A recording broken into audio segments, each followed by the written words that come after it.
Hello guys, welcome to physics with H.A। उम्मीद करता हूं कि आप सब खैर खैरियत से होंगे, जहां रहें हमेशा खुश रहें, यही मेरी दुआ है। तो चलें स्टार्ट करते हैं आज का टॉपिक। आज हमारा टॉपिक है वेटलेसनेस। इसका मतलब क्या होता है? बेवज़न होना। ठीक है, उर्दू में इसको बोलते हैं बेवज़न होना। अब बेवज़न क्या है कि एक स्टेट है मैटर की जिसमें उसे अपना वेट महसूस नहीं होता। It is a state of matter in which body feels no weight, right. इसमें जो बॉडी होती है वो वेट फील नहीं करती। तो चले हम इसकी तरफ चलते हैं कि ऐसा कैसे पॉसिबल है कि कोई बॉडी वेट महसूस ना करे, क्योंकि 3 स्टेट्स ऐसी हैं जहाँ पे बॉडी कोई भी मैटर वेट फील नहीं करता। Out of the gravity, on the centre of earth, and तीसरा है फ्री फॉल। अब फ्री फॉल में किसी भी बॉडी को वेट फील नहीं होता, लेकिन ये हम अभी प्रूव करेंगे इस वीडियो में। उम्मीद करता हूँ कि आप एंड तक वीडियो देखेंगे। चलें स्टार्ट करते हैं। सबसे पहले हमारे पास है, इस टॉपिक को समझने के लिए आप एक लिफ्ट लेंगे। लिफ्ट मैंने बनाई है एक यहाँ पे। आपने क्या करना है?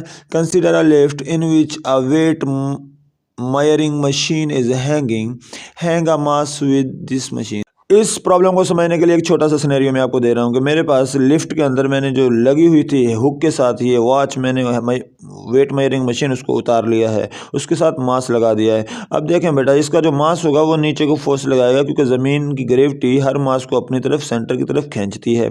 तो ये मास क्या करेगा? इस रस्सी के ऊपर फोर्स लगाएगा, और रस्सी क्या करेगी? इस मास को ऊपर की तरफ खींचेगी, जिसको हम टेंशन बोलते हैं। अब ये टेंशन किसके ऊपर लगेगी? इस वेट मेजरिंग मशीन के ऊपर लगेगी, और ये कुछ ना कुछ वेट बताएगी, जिसको हम एपरेंट वेट बोलते हैं। ये कहलाएगा एक्चुअल वेट, ये एपरेंट वेट जो यहाँ पे अपीयर होगा वॉच के ऊपर। और इसी बात को, 2 वेट्स को हम यूज़ करेंगे इस प्रॉब्लम के अंदर बार बार। अब पहले केस को डिस्कस करते हैं। Lift is at rest. जब लिफ्ट रेस्ट में होगी तो ये वाली बॉडी भी रेस्ट में होगी। तो जितना इसका वेट होगा उतनी ही ये टेंशन इस रस्सी के ऊपर लगाएगी। ठीक है, अब जितना इस रस्सी के ऊपर टेंशन लगाएगी उतना ही ज़्यादा ये मशीन वेट बताएगी। तो यहाँ पे जब गाड़ी रुकी हुई होगी, लिफ्ट रुकी हुई होगी, इस केस में आपका वेट और टेंशन दोनों आपस में बराबर होंगे। तो हम लिखेंगे पहले केस में कि टेंशन और वेट आपस में बराबर है, इसी वजह से बॉडी मूव नहीं करी। अगर वेट ज़्यादा होता तो मास नीचे चला जाता, टेंशन ज़्यादा होती तो वेट ऊपर चला जाता, मास ऊपर चला जाता।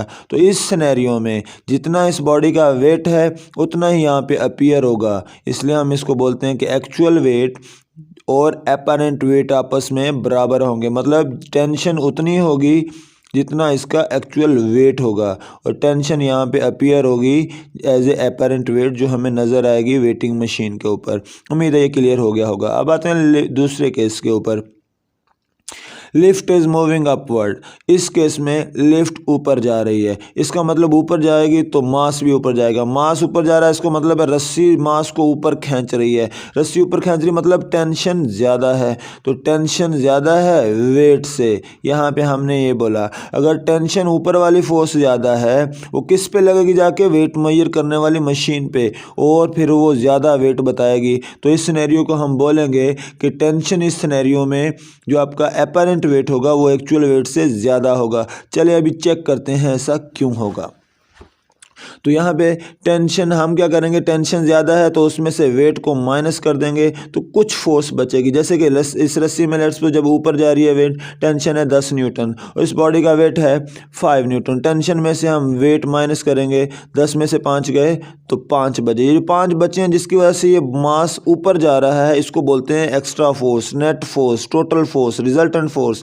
तो न्यूटन का सेकंड लॉ यहाँ अप्लाई करेंगे, क्योंकि वो कहता है कि अगर किसी बॉडी पे फोर्स लगती है तो उसमें एक्सेलरेशन पैदा होता है। तो हमने F = m में लिख दिया। ठीक है, नेट का मतलब सिर्फ टोटल है, यहाँ पे इसका मतलब कुछ और नहीं समझना। W बराबर है mg के, और टेंशन वैसे की वैसे।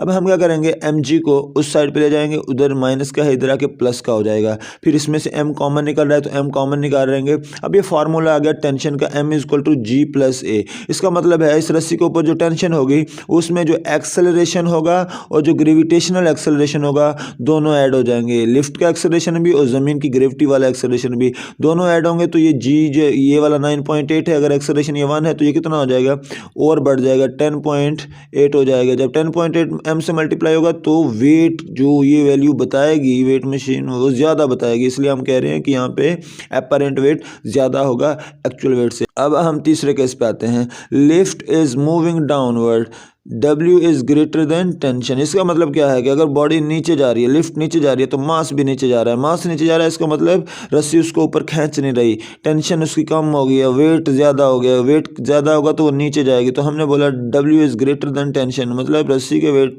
पुलिंग फोर्स से ज़मीन की पुलिंग फोर्स अब ज़्यादा हो गई, इसी वजह से मास नीचे जा रहा है। तो हम कह सकते हैं कि एक्चुअल वेट आपके अपरेंट वेट से ज़्यादा है।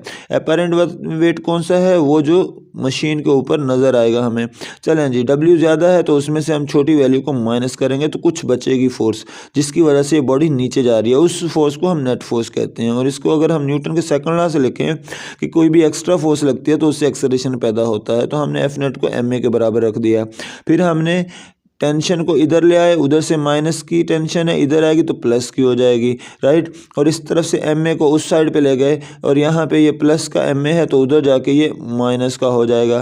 फिर हम एम कॉमन निकालेंगे तो बाकी बचेगा G minus a equal to T. अब देखें बेटा, यहाँ पे जो ग्रेविटेशनल एक्सेलरेशन होता है 9.8, उसमें से एक्सेलरेशन की वैल्यू जो जिस एक्सेलरेशन से लिफ्ट नीचे जा रही है वो कम हो जाएगा। फॉर एग्जाम्पल 1 मीटर पर सेकंड स्क्वायर की स्पीड एक्सेलरेशन से नीचे जा रही है तो 9.8 से 1 माइनस हो जाएगा तो 8.8, जब m से मल्टीप्लाई होगा तो 8.8 से वेट कम आएगा। जो वेट कम आएगा टेंशन कम हो जाएगी, तो वो टेंशन किस पे लगेगी? उस वॉच के ऊपर। जब वॉच के ऊपर लगेगी तो आपका वेट कम शो करेगी। तो हम बोलेंगे कि अपरेंट वेट यहाँ पे कम है, किससे? एक्चुअल वेट से। तो अब चलते हैं चौथे केस की तरफ। तो अब हमारे पास चौथा केस है। चौथे में हमने बड़ा ख़तरनाक खेल खेला है। हमने बोला है कि लिफ्ट की रस्सी टूट गई है, इट इज़ फ्री फॉलिंग, अब वो नीचे जा रही है। जब नीचे जाएगी तो उसका जो एक्सेलरेशन होगा वो ज़मीन की ग्रेविटेशनल एक्सेलरेशन के बराबर होगा। अब हम क्या करेंगे, क्योंकि वो नीचे जा रही है इसका मतलब वेट ज़्यादा है, वेट में से टेंशन को माइनस करेंगे तो कुछ एक्स्ट्रा फोर्स बचेगी जिसकी वजह से वो नीचे जा रही है। अब हम क्या करेंगे, न्यूटन का सेकंड लॉ लगाएंगे। एफ बराबर होता है ma के, टेंशन वैसे की वैसी, वेट बराबर होता है mg के। ओके, अब हमने यहाँ पे ये बताया कि जब वो नीचे जा रही है तो फ्री फॉल कर रही है, फ्री फॉल कर रही है तो एक्सेलरेशन g के बराबर है, तो इस a की जगह पे भी g आ जाएगा।